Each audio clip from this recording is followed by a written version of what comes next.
Presidente da República José Ramos Horta participa da conferência do tema Timor-Leste desafia a oportunidade no mundo multipolarizado e o Palácio Presidencial. Quarta-feira, Lourenço no Recintolo, Fulan Abril, Tinang Rihungrua, Ruano Recintolo. Horta participa da conferência que realiza no Palácio Presidencial Bairupitedili. Chefe Estado José Ramos Horta, atendem preparação adesão da ASEAN, hau queda se Tinang Rihungrua Sano Recingida. Mas bem, o Ministério Balun la sente idane, siranya responsabilidade adesão Timor-Leste ba ASEAN, Timor não dar Estado não nação ida.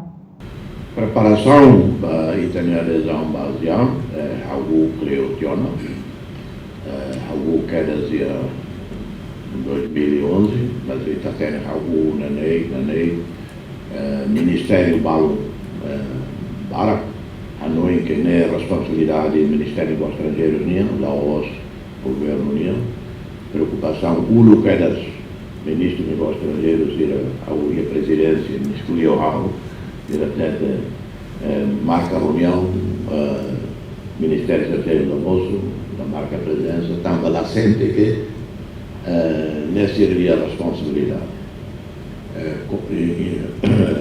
Hanoi que não é Ministério dos Estrangeiros adesão à ASEAN adesão Timor no dar Estado, no dar nação.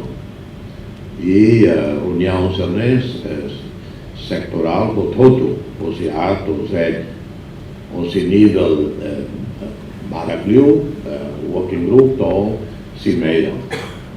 E, tanto, responsabilidade, lá significa que tinha essa lá, mas desde que está o pedido, ou desde o 2002, lá ia progressos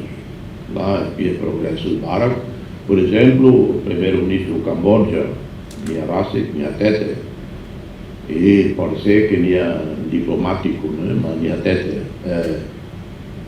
Quando vai ir a Camboja Tama, teve condição pior liu Timor-Leste, e recursos humanos e financeiro. No ia conferência, né? Horta Uso tem que suspender lei, hirak nebe foi obstáculo fali ba iha governo. Reportagem Domingues Samaral, Televisão Timor Post. Janela informação ba Emma Hotu. Atuheta informação atual diakliu kita haluha. Haneham botão subscribe, like, halo comentário no fahet botão ba media sosial Hotu.